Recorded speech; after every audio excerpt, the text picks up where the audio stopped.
Hi, welcome to my channel. My name is Bernard. Practicing scales is an essential exercise for all musicians and music students. In this video, I'd like to share some practicing tips with you.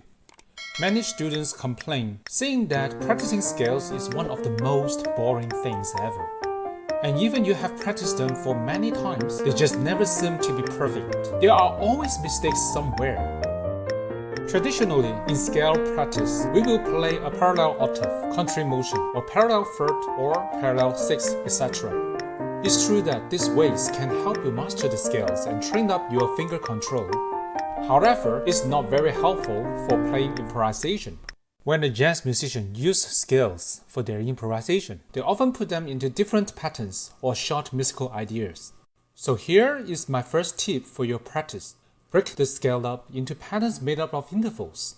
I call this patterns exercise. Let's take the B-flat major scale as an example and use thirds as a unit to build the patterns. We can arrange the patterns like this.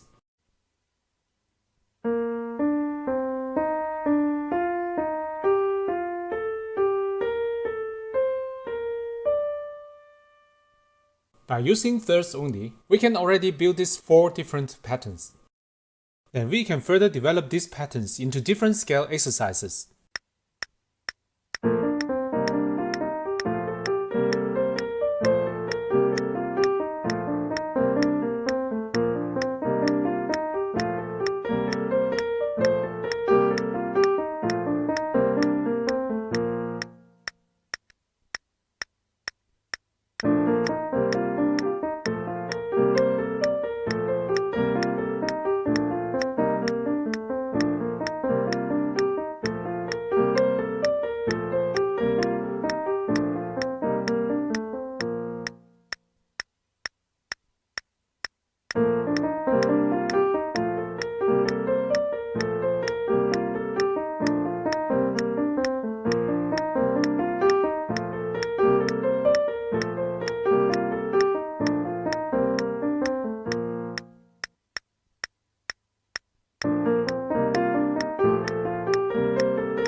If we continue for one more third, we will make a triad. Similarly, we can build different patterns with the triad.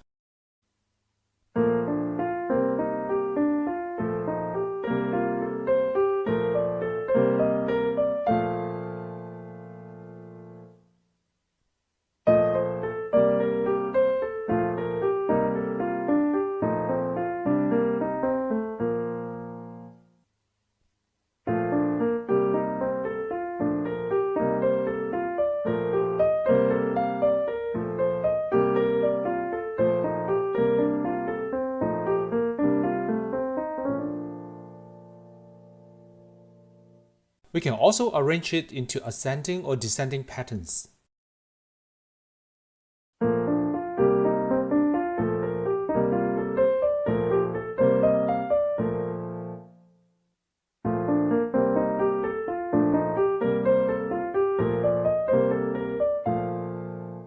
If we group 3 thirds together like this, they will become a broken 7th chord. Again, we can use this broken 7th chord to build different patterns for your practice, and you may try them out yourself. After working with the thirds, it's good to move on to the patterns of fourths. Just like the pattern of thirds we did before, you may simply arrange the patterns like this, or mix up the upward and downward fourth patterns.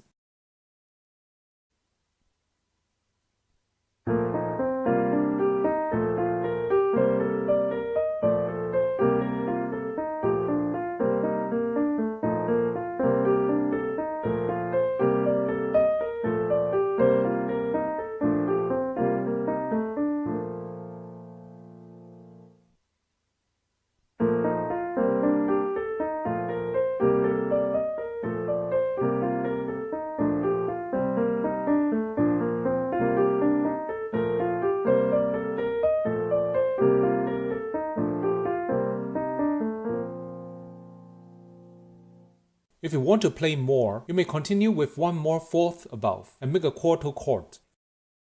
Here is the upward pattern.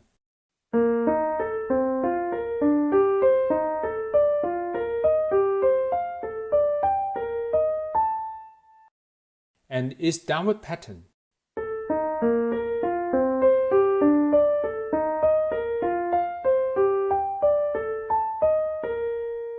Like before, you may mix the upward and downward patterns up in your practice.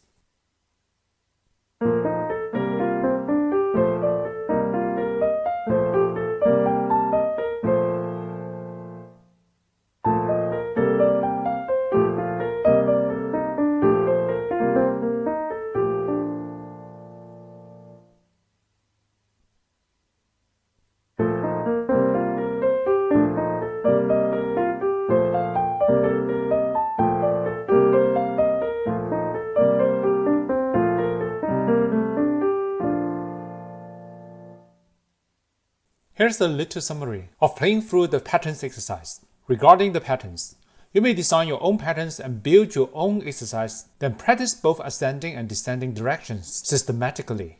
It's also important to practice with a steady beat. You may use a metronome or backing track to help you count the beat. And don't forget to practice all kinds of scale over all the keys. This includes major scale, minor scale, all the modes, diminished scales, altered scales, bebop scales, blues scales, etc. And try to memorize all the notes during your practice. Eventually, you should be able to play all the scales without looking at the music. My second tip for your practice here is called Mixed Keys Exercise.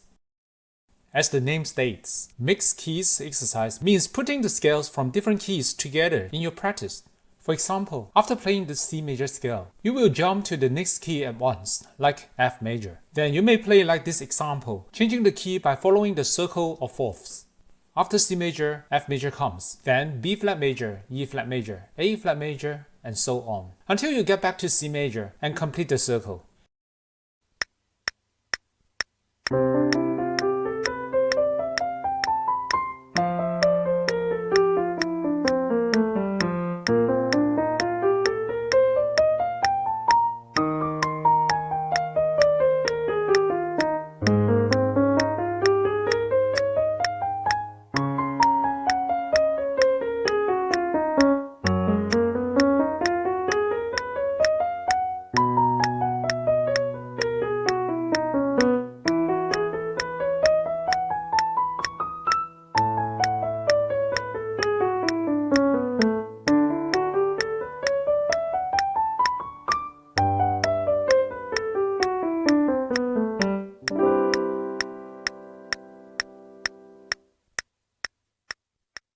Besides following the circle of fourths, you may also follow any other systematic key change cycle, like moving the key up or down chromatically, or you could even make your own cycle.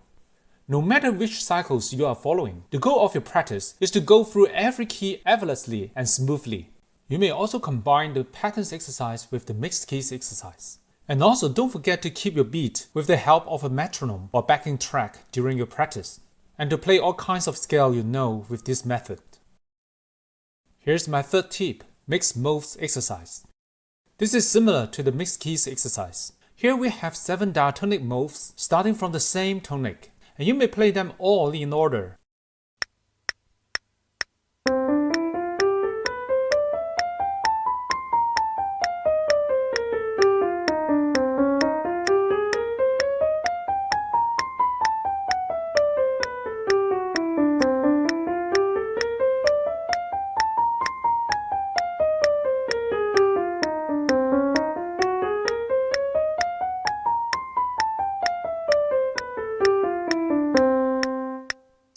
During your practice, try to make the mode change smooth, without any pauses in between.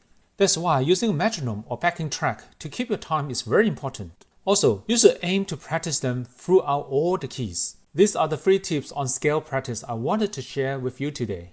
Of course, practicing scales is never a fun and easy task. It takes time to master all the scales and patterns. However, it's worth to go through this training. It will make a significant improvement and change in your music playing. That's it for this video. I hope you enjoyed it. If you haven't subscribed to my channel yet, simply hit the subscribe button and the bell below. See you in the next video. Bye.